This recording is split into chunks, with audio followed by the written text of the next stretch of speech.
뉴스파이 지길순서입니다. 직장 내 괴롭힘 금지법.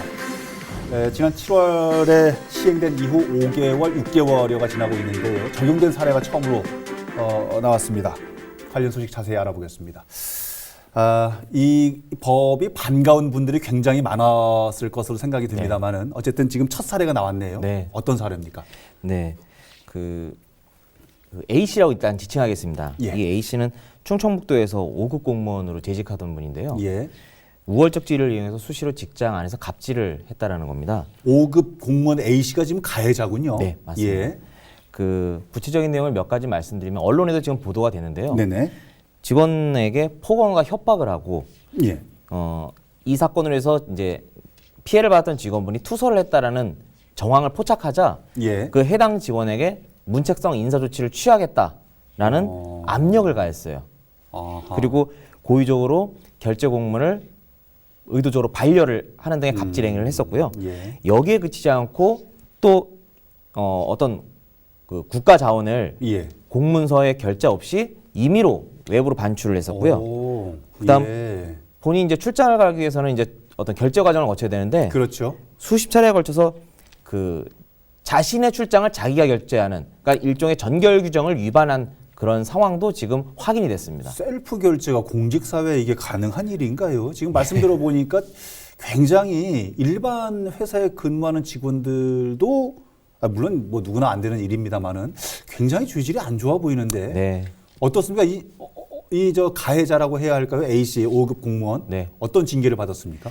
이 과정을 보게 되면요, 결국은 감사원 등의 이제 피해자들이 진정을 내자 예. 그 후에 충청북도가 갑질 행위를 뒤늦게 인정을 한 것으로 보여져요. 예. 그리고 그에 따라 A 씨에 대해서는 중징계는 아니고 경징계로서 견책 처분이 내려진 상황입니다. 견책이요? 네.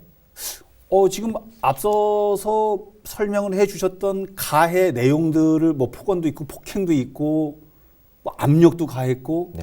견책이면은 경징계죠. 가벼운. 너무 가벼운 거 아닌가요? 아니 해당 공무원이 지금 직장 내 괴롭힘 금지법 해당 공무원도 다 이게 공무원도 해당되는 거 아닙니까? 안 되나요? 근데 안타깝게도요, 지금 이제 문제가 되고 있는 직장 내 괴롭힘 금지법은 근로기준법 안에 있는 조항인데요. 근로기준법. 예. 그 안에 이제 새로운 조항이 신설된 겁니다. 예. 근데 공무원은 이 근로기준법 적용 대상에서 빠져 있어요. 그래서 근로기준법의 어떤 적용 대상으로 지금 징계를 적용된 건 아니고요. 별도로 공무원 그 안에 규정에 따라서 해당 행위가 잘못됐기 때문에 지금 징계를 받은 겁니다. 공무원은요, 제가 잘 몰라서 여쭤봅니다만 근로기준법에 적용이 안 됩니까? 근로자라고 네. 보지 않나요? 그렇죠. 국가공무원법에 적용을 받는 겁니다. 국가공무원은 국가공무원법에 적용을 하고 네. 이 지금 얘기는 직장 내 괴롭힘 금지법은 일반 근로자 네, 근로기준법에 맞습니다. 적용을 하고 맞습니다. 그래서 더군다나 이 공무원 같은 경우에는 2차 피해도 우려될 수 있는 상황입니다. 지금 공무원법 같은데 공무원법 안에는 지금 직장 내 괴롭힘 금지법이 지금 적용되는 게 아닌 거죠. 예, 따로 그런 규정은 없어요. 그러면 지금 같은 경우에는 지금 피해자가 어설프게 신고를 했다가 말씀 금방 해주신 것처럼 2차 피해가 있을 수 있을 거 아닙니까? 떨어져 있어야 되는데. 바로 그겁니다. 그러니까 이 가해자가 예. 징계를 받아서 다른 곳으로 전보 조치가 된다거나 하게 되면 그나마 다행인데 그렇죠. 지금 이렇게 견책 처분을 받는 걸 끝나면 예.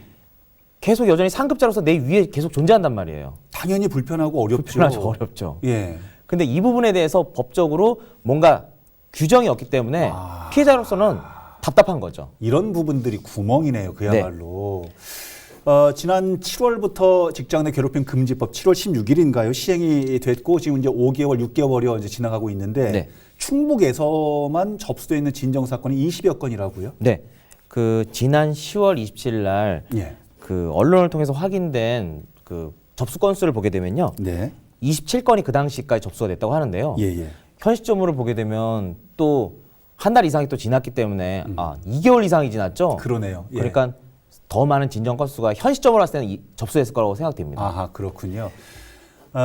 근로기준법에 적용이 되는 직장 내 괴롭힘 금지법 공무원 사회에서는 뭐 이 부분이 약간 틈새가 있어 보이긴 합니다만 여하튼 일반 근로자들은 다 적용을 받는 거니까요. 네. 지난 7월 이후에 이 법안이 시행이 된 이후 일반 직장의 어떤 분위기 좀 변화가 돼 있어 보입니까? 어떻게 네. 보이시나요?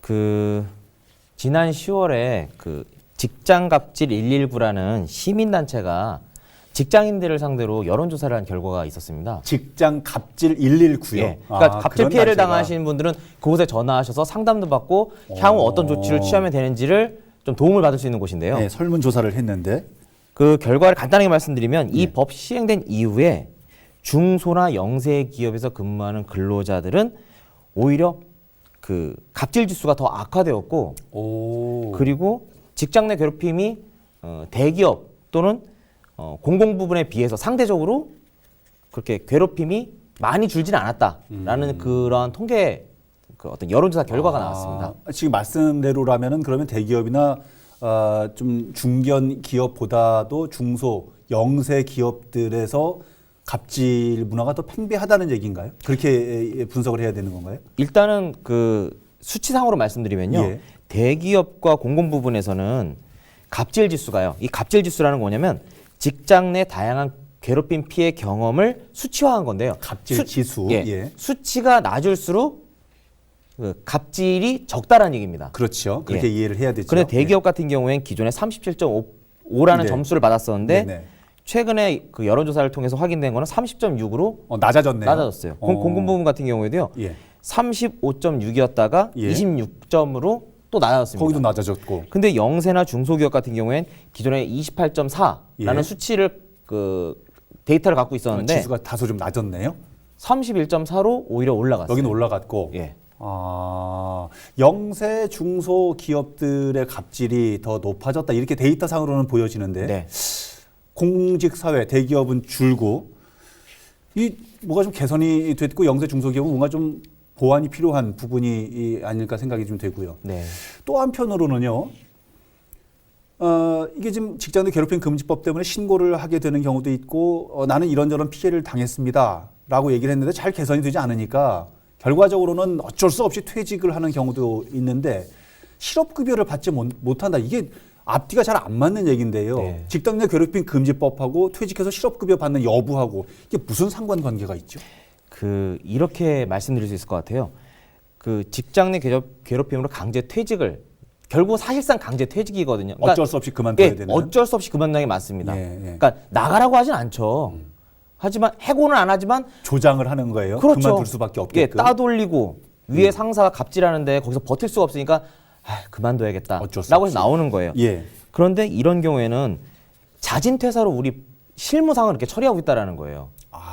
그렇기 때문에 자진 퇴사기 때문에, 예. 관계자분들께서 또 그래서 결국은 실업급여를 받을 수 있는 자발적 퇴사로 처리가 되기 때문에 실업급여의 대상자가 안 된다는 거예요. 자발적 퇴사로 명명이 되어지면은 네. 실업급여 대상이 안 되니까. 맞습니다.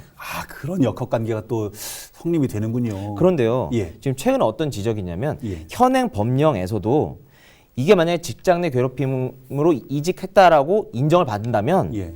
구직급여 수혜 자격이 인정될 수 있다라는 지적이 있어요. 또 근로자가 그걸 또 증빙을 해야 될 거 아닙니까? 맞습니다. 근데 어쨌든 이런 부분도 이런 창구도 있는데 이런 부분에서 전혀 그 대상자에게 안내가 안 되고 있다라는 거죠. 그렇군요. 그러니까 내가 이런 급여를 받을 수가 있네?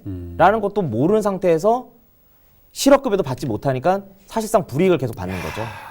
변호사님 설명을 들어보니까요. 공직 사회에서는 적용이 안 되고 일반 근로자 회사에서는 어설프게 신고를 했다가 오히려 본인이 피해를 입게 되는 법안에 문제가 있는 거 아닙니까?